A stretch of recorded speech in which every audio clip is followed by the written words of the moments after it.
I'm Pam Allen. I'm site manager here at Hanby House, and I'd like to share with you some of the historical information about Bishop William Hanby and his family. William Hanby was born in 1808 in Pennsylvania near Bellsville, and when he was a young boy, his father died. His mother couldn't afford to educate him, so as was common at the time, she indentured him, and after serving that indenture, he decided he was not cut out to be a farmer and didn't want anything to do with that. He negotiated his own second indenture, which was to a saddle and harness maker named Jacob Good. Shortly after William started his indenture with Jacob Good, he realized that things were not as they had first appeared. He was beaten, he had food withheld from him, and when he still had 2 years left of his indenture, he decided he would run away. His goal was to reach Ohio or any place as far west as he could to get away from Jacob Good. As he got into the state of Virginia, which is the part that we know today as West Virginia, he was in pretty bad shape and he knew he had to seek some help. So he finally decided he would throw his trust out to someone, and he approached a farmhouse. There he found that the farmhouse belonged to a congressman who was currently in Washington, D.C., but the wife received him kindly. That experience was pivotal to William because he had received such hospitality that he swore that if he ever had his own home, that he would extend hospitality as well to anyone who needed it. Just before reaching Rushville, Ohio, he met a man named Sam Miller. Sam had a farm and a tavern along the Zane Trace, and he was interested in adding saddle and harness work to the amenities that he offered travelers along the Zane Trace. William stayed there with the Millers and worked for several months. At the end of that time period, they renewed their contract for another 3 to 4 months, and at the end of that time, Sam Miller made William Hanby a full partner. And Sam eventually offered to pay William for his time to go to church instead of doing work in the saddle and harness shop. The person of freedom is the light that will set you free from the bondage of yourself and the bondage of greed. And while he was attending there, he experienced faith change in his own life and took on the role of being a Christian and having Christ in his life. Dalen, as someone who paid for his own freedom from a wicked man, I know the meaning of captivity. I walked many a mile for my freedom only to walk back again and spend time in jail until I paid for it. Then you understand how God can get a hold of a man for a greater purpose. I also understand that things that appear to be a risk aren't a risk at all when seen through the eyes of faith. Now that he was in touch with his faith, he realized that he was being called to the ministry.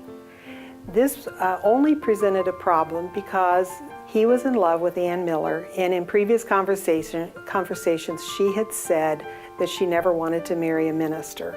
He had one other problem. He was still a wanted man, and Jacob Good could come and claim him anytime that he found him.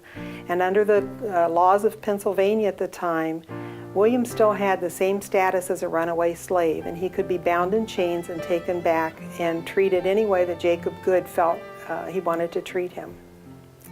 So William shared his story and told the truth to the Millers that he was a hunted man. He took the money that he had been earning and he traveled back to Pennsylvania and approached Jacob Good and offered to pay him for the last 2 years of his indenture. Jacob Good wanted his own revenge, however, and had William thrown into jail until a circuit riding judge came into town. The judge found in favor of Jacob Good, ordered William to pay off Jacob Good the 2 years of the contract and also court costs, which William gladly did. That made him a free man, and he was able to return to Rushville. After many conversations with Ann, she agreed to marry him, and they were married in 1830 in the Miller home in Rushville. As many of you know, prior to my founding the Otterbein College, I traveled over 4,000 miles on the circuit in 1 year. During my travels, I saw much injustice and hate. William started work then as a circuit riding minister, and that meant he was gone from home frequently. I have made my voice known and shown my scorn for injustice, and I will continue to stand against any law that makes it a felony to give food to a hungry slave or befriend precious men, women, and children who deserve freedom. The family became involved in the Underground Railroad while they were in Rushville. Another Rushville resident, Dr. Simon Hyde, was also involved, and he and William worked together. Do you remember that story about Amanda? How she gave her pennies to Father to save the church's telescope newspaper? I do remember that story. Well, those were pennies of faith. William then was approached by the United Brethren Church to take over as editor of the church newspaper in Circleville, Ohio. It was during this time that the oldest son, Benjamin, worked as a carrier and a folder of the religious telescope. Daughter Amanda saved some pennies up and gave them to her dad to help save the religious telescope. The time came when the church was looking for a new bishop, and they approached Reverend Hanby and asked him about becoming bishop. He was elected at the annual conference. William Hanby had just been made the 15th bishop of the United Brethren Church. He was bishop over 8 states that stretched from Virginia and Maryland through Pennsylvania, Ohio, Indiana, Illinois, Michigan, and Iowa. In late 1840s, the United Brethren Church began discussing whether or not they should get into the area of higher education. And I founded the college to serve others, and have included within its walls men and women of all races. Hanby felt that he had been denied an education. He probably only had a couple of years of education as a child before his first indenture. He felt that there was a better way to do it, that everybody should be educated equally. Not only white men, but black people as well as women should receive an education. And that's how the university known as Otterbein University was founded in 1847 in Westerville, Ohio. From the beginning, the school admitted women and blacks on equal status with the white male students and allowed them to take the maths and sciences. Bishop Hanby was frequently in Westerville on business with the university. And by 1853, he retired from active ministry and prepared to move his family to Westerville, Ohio. The Fugitive Slave Law of 1850 is inhumane. It is absurd that giving shelter to a friendless man, woman, or child is a crime. We may be bound by a man-made law, but we are more bound by a Lord-given conscience. When the Hanbys lived in Westerville, they had a barn in the backyard that contained their tools for their saddle and harness business. Because of that, they could keep the barn locked and keep bars on the windows without raising suspicion among the neighbors.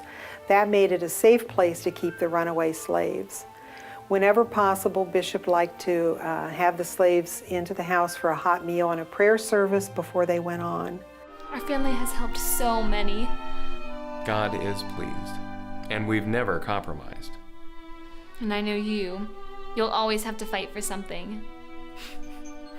Well, the temperance movement is beginning. He also followed a lifelong passion in the temperance movement. He had had all 8 of his children sign a pledge that they would never touch alcohol. And when a couple decided to open a saloon in Westerville, Bishop Hanby rallied the church people to come and mill around in the street in front of the Corbin Saloon. The idea was passive resistance, so that anyone who was really thirsty for some hard liquor would have to walk between all the church people to get into Corbin Saloon. The oldest son, Benjamin, is probably the most well-known of the Hanby children. During the time that he was at Otterbein, he penned his first musical composition that was published. It was called Darling Nellie Gray. William became a doctor. He married a woman from Bucyrus, Ohio, and settled there. The youngest son, Samuel, stayed in Westerville to watch over his mother and father until both of them had died. And then it seems that Samuel sort of started his life from there. He packed up and he moved south to Georgia, and it was at that time that he married and started his family. Bishop and Anne Hanby's oldest daughter, Amanda, was the first white woman missionary that the United Brethren sent to Sierra Leone, Africa as a missionary. She traveled with her husband, the Reverend Kemp Bilheimer. Daughter Anna married Francis Ramsey, who was a minister of the church as well. Ruth Elizabeth Lizzie also married a minister, Reverend Sam Collier. She had no children. Daughter Sarah Jane, who was called Jenny, married a man named Cecil Hewitt here in Westerville. Then she and Cecil headed west to Kansas, possibly to establish a residency as abolitionists who were living in the Kansas Territory. I've come to tell you that I've not informed anyone of the Underground Railroad which you run from your home, sir. All we do from our home, Dalen, is as the Lord leads and love commands. I want to thank you, sir. Well, I think we see a very determined character in William. He was determined to flee Pennsylvania. He was determined to marry the woman he loved. He was determined to end slavery. He was determined to promote education, and he was determined to fight the fight against alcohol. So I think we see that side of him. He seems also to me to be very strict in his faith. I think he was very biblically based in his beliefs and not easily swayed in anything in his faith. It says in Joshua 24:15, "Choose you this day whom you shall serve. As for me and my house, we shall serve the Lord."